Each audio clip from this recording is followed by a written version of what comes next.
And the next one is the left factoring. So elimination of left factoring. So before going to the elimination of left factoring, first of all, what is meant by left factoring? So left factoring means here the production is of the form A2 alpha beta 1 or alpha beta 2. So in the production left hand side is a single non-terminal symbol and the right hand side is two productions. And these two productions are starts with the same symbols. What is meant by alpha? Alpha means it is a combination of variables and terminal. So alpha belongs to variables, terminals. Combination of variables and terminals. So these two productions are starts with the same symbols, that is alpha. So first one, the first production, alpha followed by the remaining symbols, we can call it as a beta 1. In the same way, in the second production, alpha followed by, we can call it as a remaining symbols, we can call it as a beta 2. Suppose the production, it is of the form like this, then we have to rewrite like this. One is A2 alpha A dash. Next one, this is a new symbol.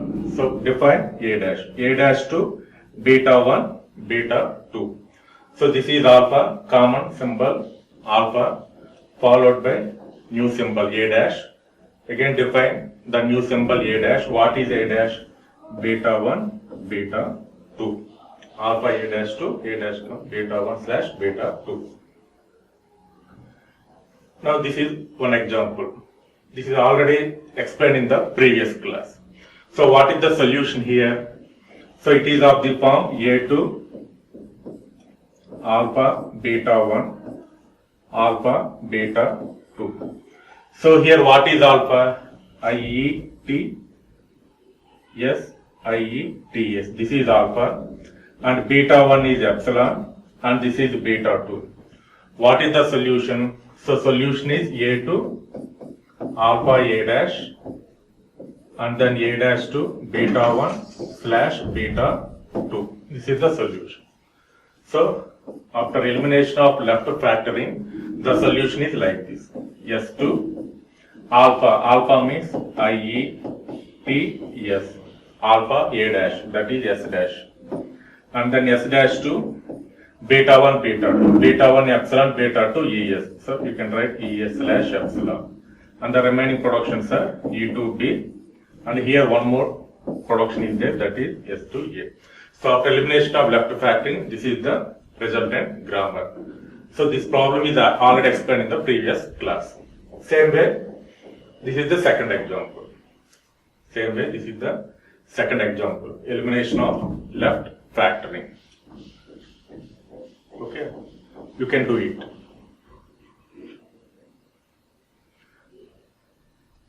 And the next topic is recursive descent parser. So all of you know that the parser is divided into two types. One is top-down parser and second one is bottom-up parser. Again in the top-down parser, it is divided into two types. One is top-down parser with backtracking and top-down parser without backtracking. So top-down parser without backtracking, these are the examples. One is recursive descent parser and another one is predictive parser. So in top-down parser with backtracking, the main disadvantages are left recursion and left factoring. So in top-down parser without backtracking, the first one is the recursive descent parser. Recursive descent parser. So what is this one? So a parser that uses collection of recursive procedures for parsing the given input stream is called recursive descent parser. So the name itself indicates that it is a recursive. Recursive means nothing but a procedures. See.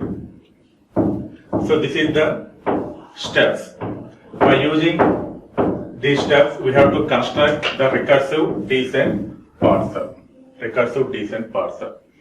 So here the input is the grammar. The grammar contains some set of productions. The productions means nothing but variables and terminal symbols. Variables and terminal symbols. So here the first step is, suppose if the input symbol is non-terminal or variable, both are same. If the input symbol is non-terminal, then call to the procedure. Corresponding to the non-terminal. Suppose the grammar is like this: A to AB. Suppose A is a non-terminal, so you can call A is a procedure like this. And the second point,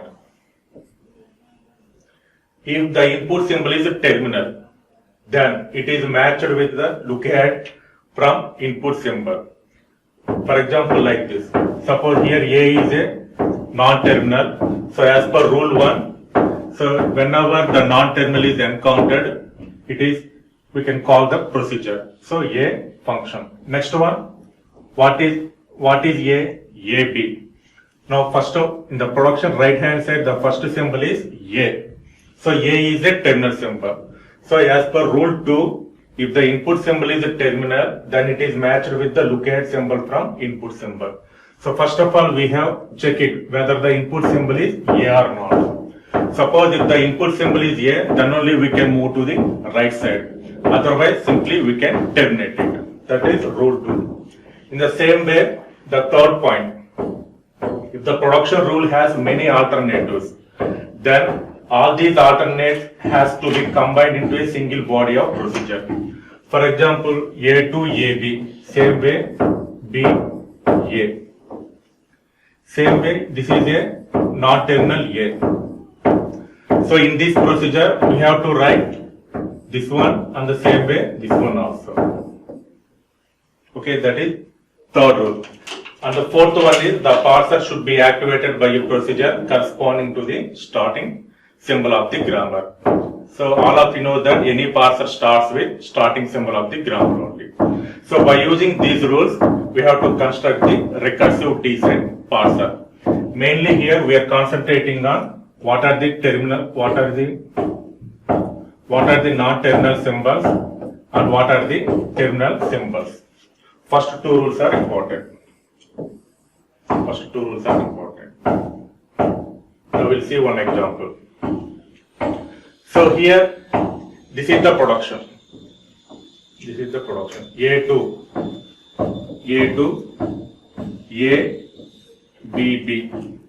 ABB.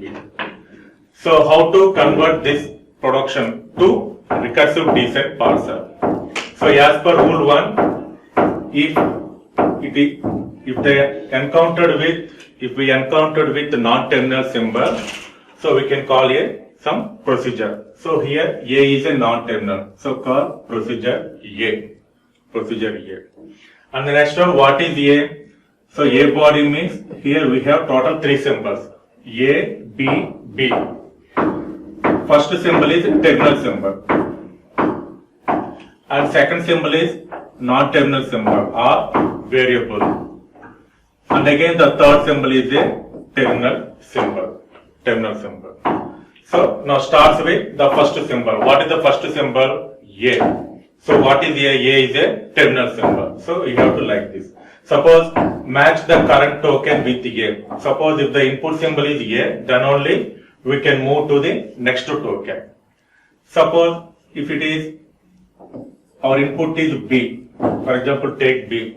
So B is not matched with A, then we need not move to the next level. Simply we can terminate it. If the input symbol is A, then only we can enter into the body. That is the first point. And the second point is, what is the second symbol? The second symbol is B. Capital B means it is a variable or non-terminal. So non-terminal means simply we can call a procedure. So B is a procedure. Next one, third symbol, B, small b. Again it is a terminal. So whenever we encountered with the terminal means, first of all we have to check it. So match the current token with B, whether the input symbol is B or not. Suppose if the input symbol is B, then only we can move to the next token. Otherwise, terminate it. Okay. So first procedure here, the first one is check whether the input symbol is A or not. If the input symbol is A, then only we can move to the next token. So here the next token is B. What is B? B is a non-terminal. Simply we can call the procedure B. And then what is the third symbol? Again it is a terminal symbol. Terminal symbol means again we have to check it. So check whether the current input symbol is B or not. If it is B, then only we can move to the next level, next token. Otherwise, terminate it. So in this way, we have to convert the grammar into RDP. Suppose the previous one is here A to ABB. So A is a non-terminal having only one production. Whereas in this case, and as per rule 3. So A to A is a non-terminal. In this case we have two productions. One is ABB, second one is BAB. So how to convert this type of productions to RDP? So as per rule 3. So first one A. So A is a procedure. So here we are writing some cases. So first first production is starts with A and the second production is starts with B. We have to write like this. So A means match the current input symbol A, then only we can move to the next symbol. What is the next symbol? B. So B is a procedure. Next one, again B is a terminal. Terminal means we have to check it. So match the current symbol B. So this is the first production. In the same way, the second production, B starts with B. So B is a terminal. So match the current token with B. Next one, A. A is a non-terminal. So procedure A. Again B. B is a non-terminal. Procedure B. So simply, whenever we encountered with any non-terminal symbol, simply we can call a procedure like this. Whenever we encountered with a terminal symbol, simply we have to check it whether the input symbol is A or not.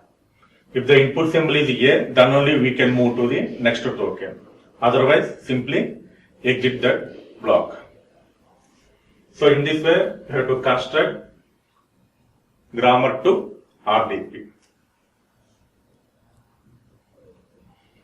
Next one, suppose the given grammar contains epsilon productions. What happens? See, first one A having total 3 productions. One is AA and second one is BB. How to construct these two productions? Like this. And what about the third one, epsilon? So epsilon means like this.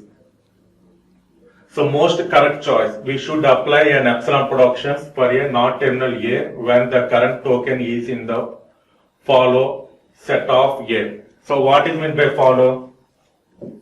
In the next class, we will discuss about the first and follow topics. At that time, I will explain you how to calculate the follow. At present, in the recursive descent parser, we need not consider the epsilon productions. That is not that much of importance. Simply, we can leave it, epsilon productions. This is one more example. Note down. So consider the following grammar. So this is the given grammar.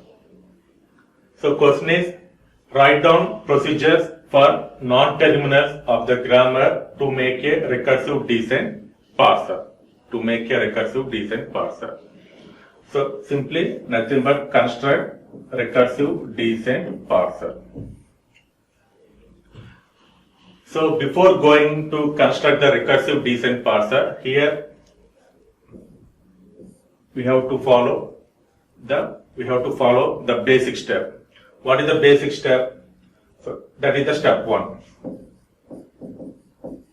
In step 1 means check whether the given grammar is in left recursion or left factoring, because this is top-down parser without backtracking. So before that, the topic is top-down parser with backtracking. In top-down parser with backtracking, the main disadvantages are left recursion and left factoring. Suppose in this, the top-down parser without backtracking, in this also, suppose any grammar contains like this, again it may, the grammar may contain into a infinity loop. The parser may contain into a infinity loop. So that's why first of all we have to eliminate it. So the step 1. So the recursive descent parser procedure is we have total 2 steps. So construct RDP means we have 2 steps. What is step 1? So step 1 means simply elimination of left recursion and left factoring. Elimination of left recursion and left factoring. Left recursion and left factoring. That is the step 1. So whenever we construct a top-down parser without backtracking techniques, like whether it is RDP or predict2 parsing or LLF1, whatever it is, these 3 problems, the step 1 is common. The step 1 is check whether the given grammar is in left recursion or left factoring. Suppose if it is in left recursion or left factoring, first we have to eliminate it. Okay, that is the step 1. And the step 2 is by using the 4 rules, we have to construct the RDP, grammar to RDP. Grammar to RDP. I have explained the 4 rules. By using that 4 rules, we have to construct the grammar to recursive descent parser. Recursive descent parser. So this is the given grammar.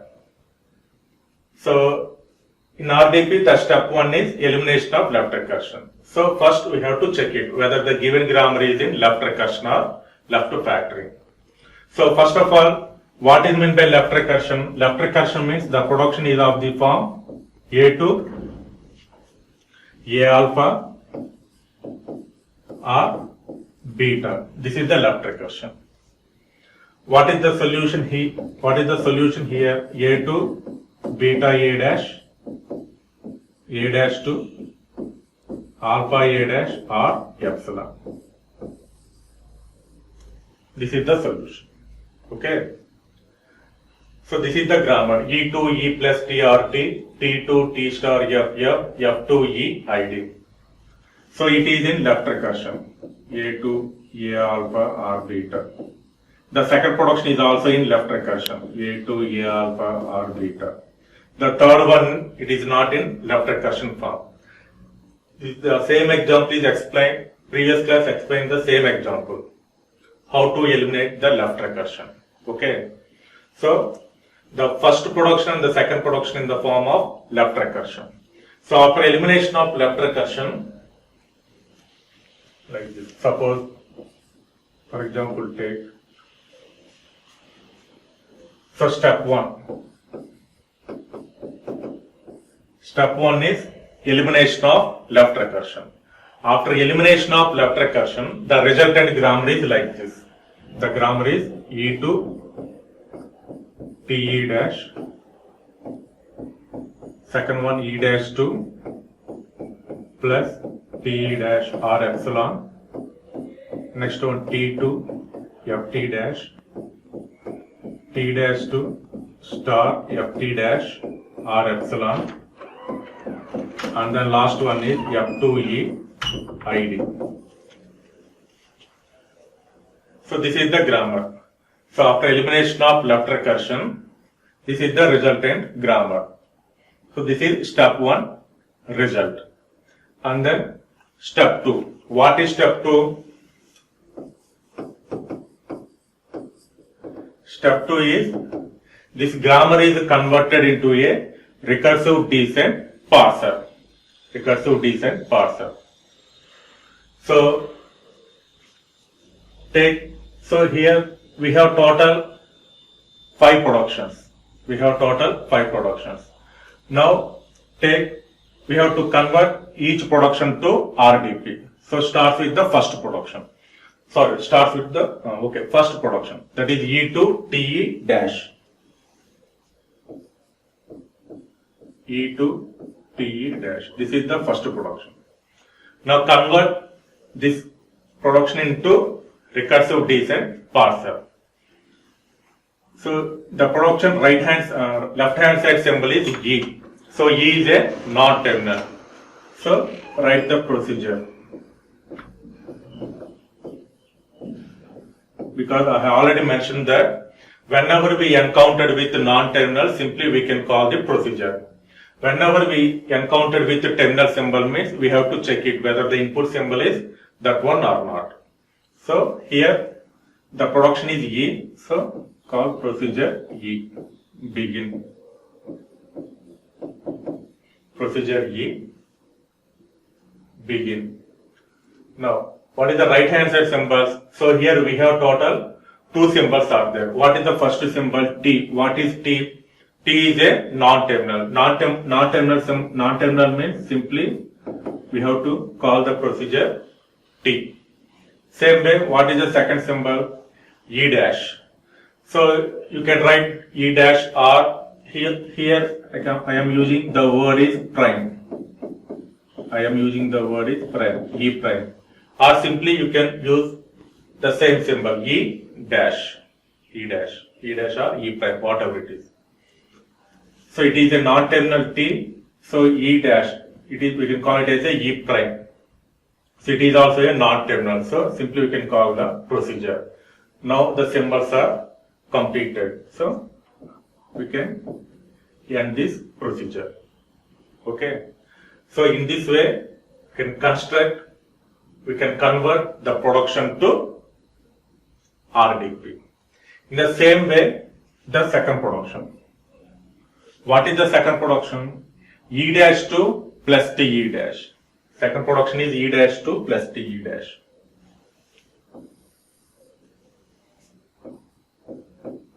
E dash 2 plus TE dash. E dash 2 plus TE dash. Now, write the procedure because the production left hand side is E dash. E dash we can call it as a E prime. So, start the procedure. Start the procedure E prime. Begin. Now enter into the loop. So in the right hand side, what is the first symbol? Plus. So plus means it is a terminal symbol. So whenever we encountered with the terminal symbol means we have to check it. So check it. If input symbol equal to plus, then if input symbol equal to plus, then begin. If input symbol equal to plus, then only we can enter into the loop. So first display plus symbol. So here we are using the special function name is advance. So the advance function contains only the terminal symbols. So here, what are the terminal symbols in our grammar? One is a plus, star, left parenthesis, right parenthesis, ID and epsilons. So the advance function contains the terminal symbols. So here, if input symbol equal to plus, then begin advance. So here we are recently read the symbol is plus symbol. So advance means it display the recent symbol, that is nothing but the plus. Followed by, what is the next symbol? T. What is T? T is a non-terminal. So T prime. Same way E dash. What is E dash? Again it is a non-terminal. So simply you can write E prime. E prime. And then end. Suppose if the input symbol is not equal to plus, then display error. Yes. error. Okay. In the same way, the third one. What is the third production? T to Ft dash. T to Ft dash. So the third and the third production is T to Ft dash. So here the production is T. So procedure T, begin,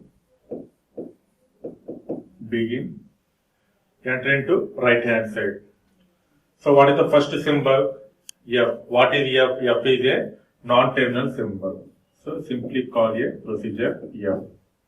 And what is T dash? Again T dash is a non-terminal symbol. So here also T dash we can call it as a T prime.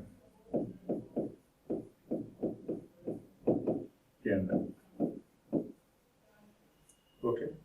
Same way the first production E to T dash. And the fourth production is T dash to star Ft dash. This is the fourth production. Now first write procedure T dash means T prime. T prime, begin, enter into the loop. Again here the starts with the input symbol is, here the starts with the terminal symbol. What is the terminal symbol? Star. We have to check it. Whether the input symbol is star, then only we can enter into the loop. Otherwise we can terminate it. So begin if input symbol equal to star. Okay. If input symbol equal to star, then only enter into the loop. So first of all display star. How to display the star? By using the special function that is advance. The advance function contains the only terminal symbols. Advance. Now in this function it displays the star because recently we are reading the symbol is star. So it displays star followed by F. Again what is F? F is a non-terminal symbol. Simply call the procedure F. Same way T dash. So T prime. It is a non-terminal symbol. Enter. Suppose if the input symbol is not equal to star, so it does not start with star, then it displays error. So yes, error, begin and then enter. Yes, error, begin and then enter. Okay. It is same as the second production. E dash 2 plus T dash. And the last one. See here, no need to write the epsilon production. Simply leave it. And the last production is F2 E ID. F2 E ID. So write the procedure F.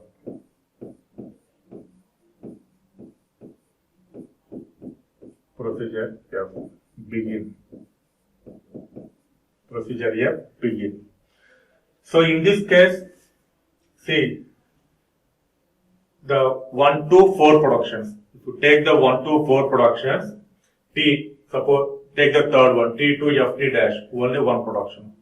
T dash to star Ft dash, only one production. Same way the first one and the second one also having the only one production. Whereas here you are having two productions. One is E and another one is ID. So first starts with, one production starts with open parenthesis and another production starts with ID.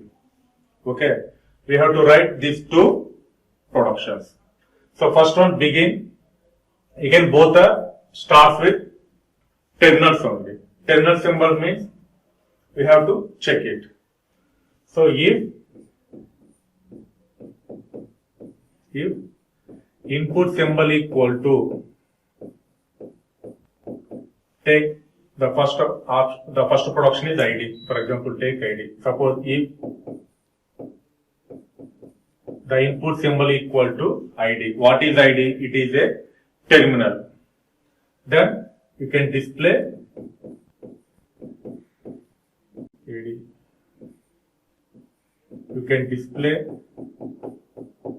identifier with the help of advanced function.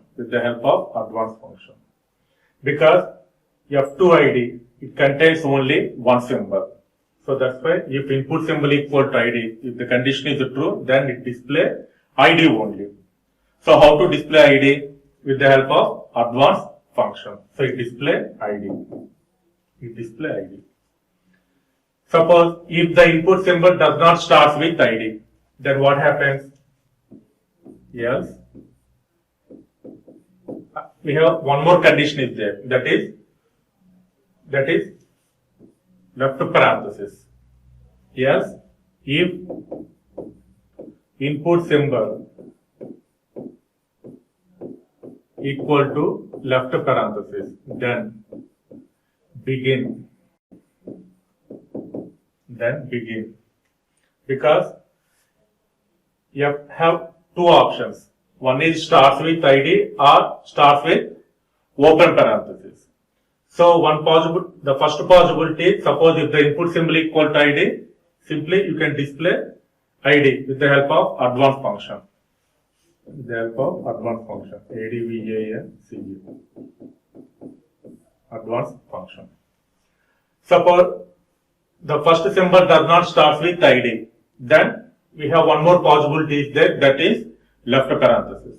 Suppose if input symbol equal to left parenthesis, then begin first display left parenthesis. How to display the left parenthesis? With the help of advanced function.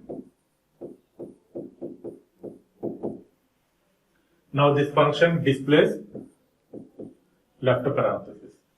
Followed by E. What is E? E is a non-terminal.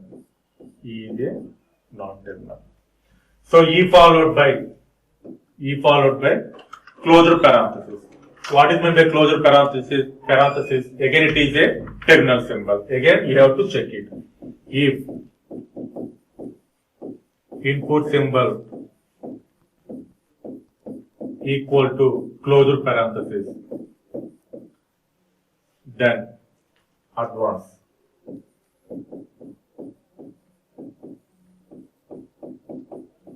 That means it display closure parenthesis. Okay.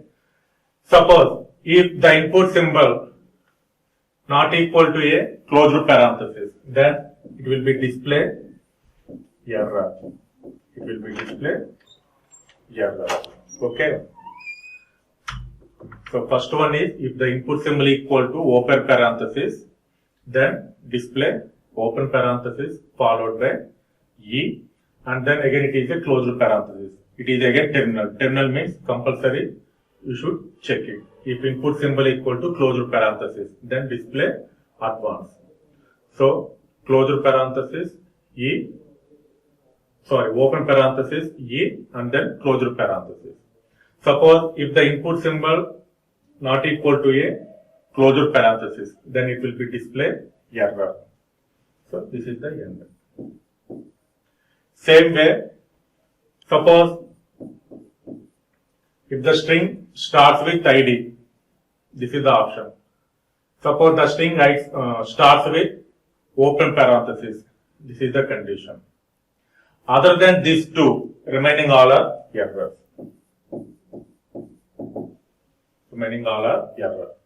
So in this way, we have to construct the RDP. So the procedure is, the first one is check whether the given grammar is in left recursion or left factoring. Suppose if the given grammar is in left recursion or left factoring, then we have to eliminate it. That is the first step. After elimination of the left recursion, the resultant grammar should be converted into a recursive descent parser like this. Okay, this is the example. And this is the second example. So you have to note down, do it.